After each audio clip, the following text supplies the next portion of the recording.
Congress party Manmohan Singh గారు ప్రధానమంత్రిగా ఉన్నారు.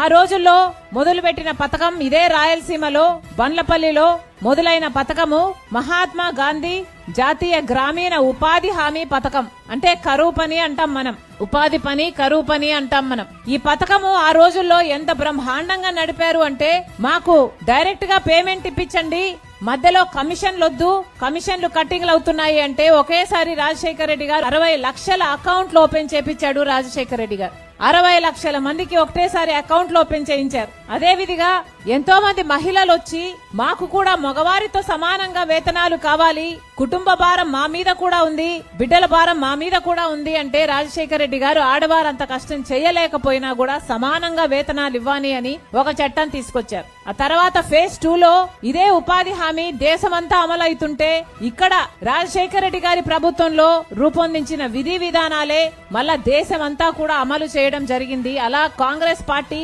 అధికారంలో ఉన్న 10 సంవత్సరాలు ఈ ఉపాధి హామీ పథకం అన్నది బ్రహ్మాండంగా జరిగింది.